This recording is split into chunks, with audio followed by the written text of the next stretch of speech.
Então, pessoal, hoje a gente vai fazer um vídeo um pouco diferente, né? Normalmente vocês estão acostumados com as nossas lives de leitura bíblica aqui, mas às vezes a gente faz uns reacts. E hoje eu acho que o assunto demanda um react, que é a música do Marco Teles, a música Auê. Tá todo mundo falando sobre isso, então eu pensei, por que não participar desse Auê também, né? Vamos lá, o que eu quero trazer aqui nesse vídeo? Antes de mais nada, para eu não parecer um mal educado, né? Aparecendo do nada na sua tela, meu nome é Fernando Martins. Se você não me conhece, se inscreve aqui no canal e ativa o sininho das notificações para acompanhar tudo a respeito de Bíblia, teologia, espiritualidade e as coisas que movimentam o mundo gospel aqui no Brasil. Então, voltando aqui para o nosso assunto. Eu não quero aqui necessariamente começar tomando um lado.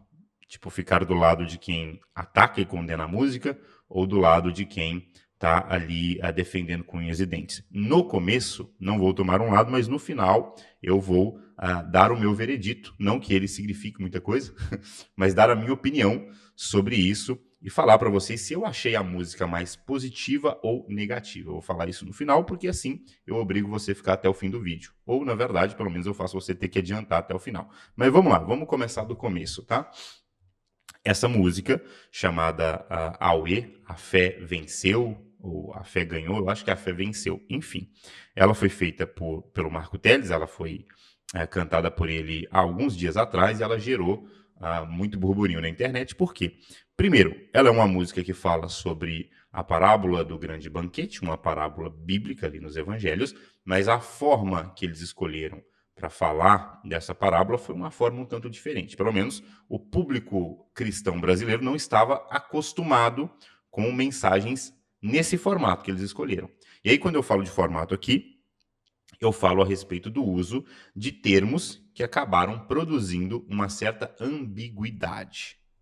Termos como, por exemplo, o Zé entrou, a Maria se alegrou, o uso do verbo sambar, né? Também a ideia de balançar a saia, a própria palavra ciranda, esses termos que aqui no Brasil são muito associados a regiões específicas do nosso país, mas também a religiões muito específicas. E isso foi o que mais incomodou uma parte da galera aí no mundo gospel. E aí eu quero trazer aqui para vocês o que mais me impressionou na defesa de quem gostou da música, né? Os argumentos que eu achei que foram melhor trabalhados, ou pelo menos me impressionaram mais do que os outros. Acho que o primeiro grande argumento aqui foi usado tanto pelos artistas que estavam por detrás dessa canção, quanto por outras pessoas que disseram que essa música ela foi produzida para trazer brasilidade ao nosso louvor. Então, basicamente, existe uma parte das pessoas no mundo cristão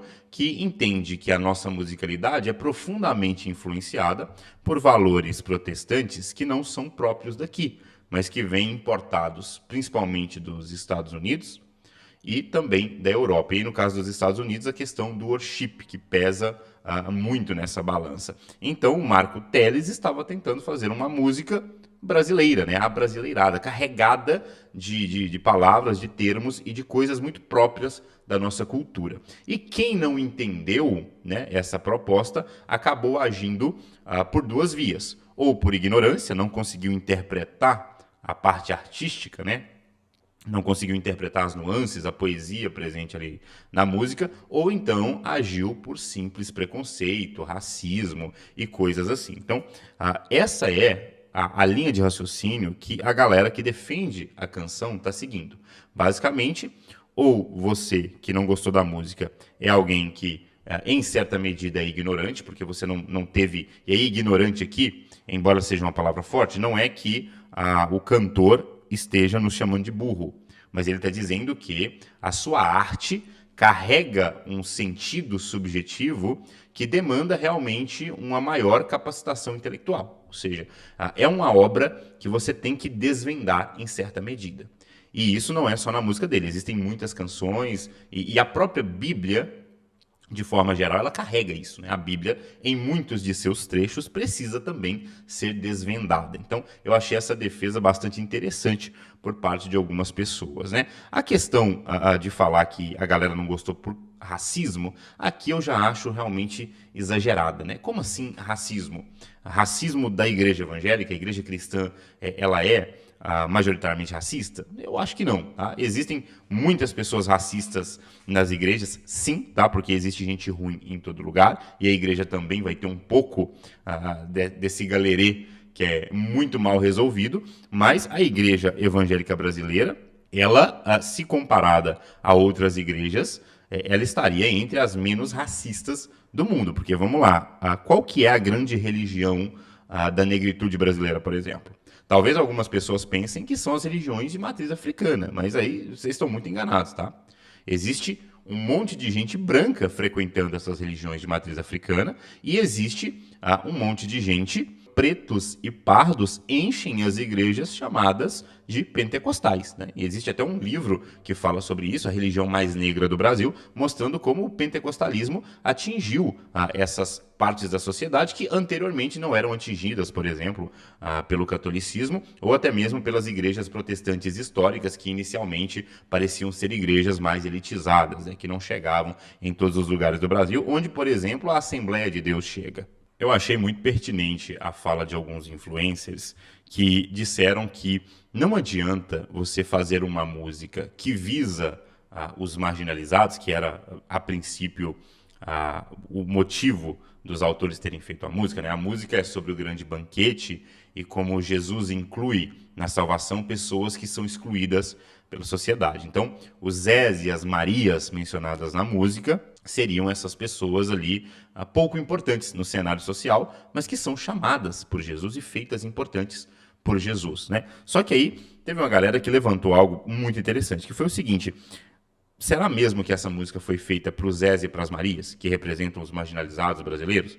Porque teve muito Zé e muita Maria que foi lá nos comentários da própria música e comentou negativamente, dizendo não só não entenderem a canção, mas principalmente sentirem uma comunicação muito ambígua ali. Ou seja, tem um monte de Zé e um monte de Maria que não se sentiu representado pela canção que menciona os nomes deles. E aí, nesse ponto, eu acho que cabe uma humildade intelectual por parte do artista, né? Porque não adianta você olhar para esse povo e falar, isso é porque o brasileiro é burro.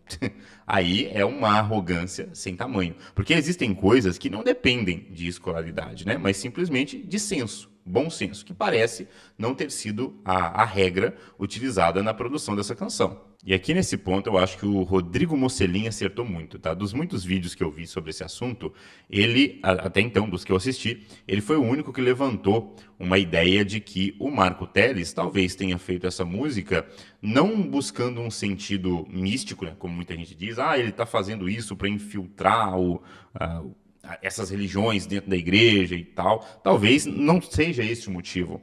Talvez seja um motivo mais ideológico. Porque você fazer uma música para os Zés e para as Marias do Brasil e parte desses Zés e dessas Marias não se sentirem representadas, talvez seja uma tentativa de agradar um certo espectro teológico, agradar uma certa cristandade mais à esquerda, mais elitizada, que gosta de subir num certo pedestal moral através de pautas sociais. E aí a gente percebe que a música, ela é, infelizmente, mais ideológica do que teológica. Nesse ponto aqui, eu vou ter que discordar do queridíssimo Rodrigo Bibo, que eu admiro, eu acho excepcional como comunicador cristão, mas quando ele fala que a música é cristocêntrica, sim, porque ela fala da salvação, ela fala do banquete, que é uma parábola de Jesus, ela pode ter até um conteúdo muito bom, né? O conteúdo não dá para reclamar, a mensagem ali é interessante, mas o formato acaba estragando um pouco disso. Então, por isso eu considero que, ao escolher esse formato, eles fizeram a música deixar de ser teológica para se tornar uma música muito mais ideológica. E aqui é importante abrir um parêntese. Não estou dizendo com isso que o fato do Marco Teles ser mais à esquerda ou à direita, enfim, o posicionamento político dele, não anula necessariamente a qualidade de uma música.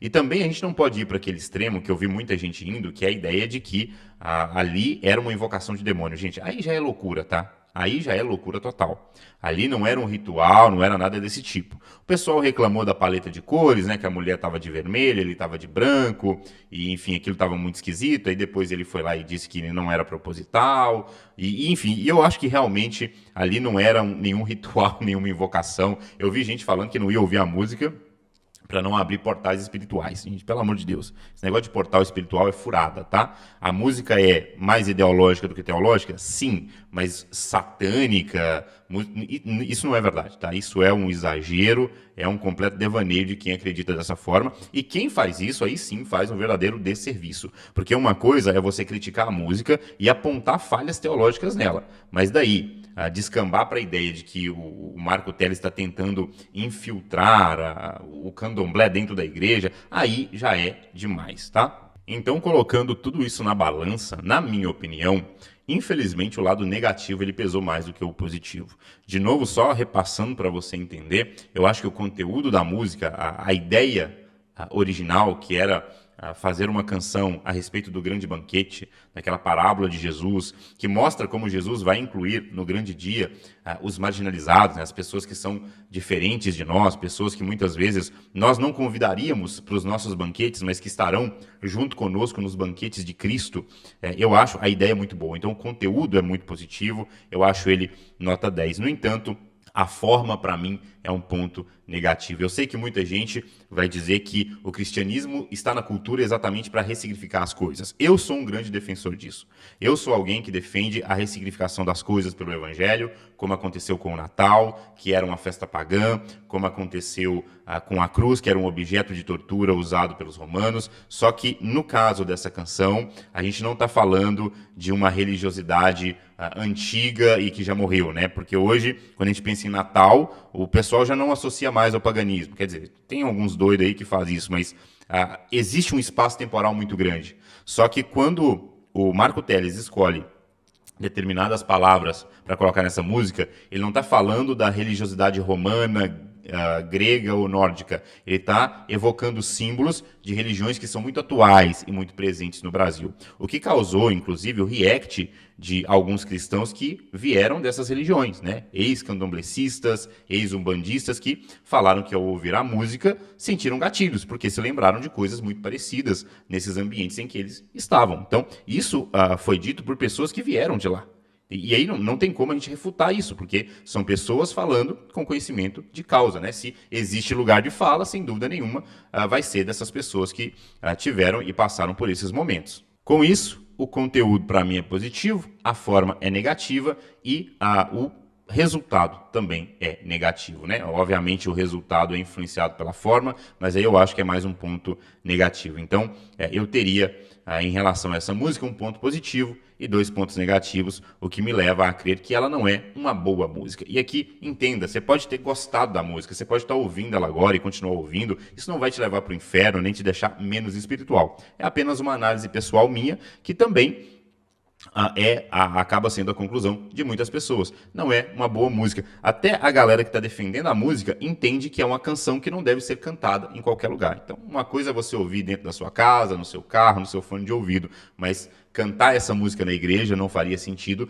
porque, de novo, ela gera ambiguidade, ela gera ruído, ela gera confusão, e nesse sentido, ela não pode ser positiva. Eu sei que o nome Aue, dentro das ideias ali do artista, era para falar que no céu haverá muita festa, de fato, mas existe uma festa que é positiva, uma festa que é realmente louvável, que agrada a Deus, mas existe também o sentido dúbio da palavra auê, que é confusão, e é realmente o que essa canção acabou gerando, e disso não dá para fugir. Mas é claro que essa foi só a minha análise e a minha opinião, e eu quero saber a sua. Então deixa aqui nos comentários o que você achou dessa canção. Vem participar também desse auê e deixar aí nos comentários a sua opinião e as suas impressões a respeito disso, para a gente continuar conversando sobre esse assunto. Sempre lembrando que se você quiser ir além desse universo da música gospel, se você quiser aprender teologia de fato, entender o texto bíblico e os temas que são cruciais para a nossa fé,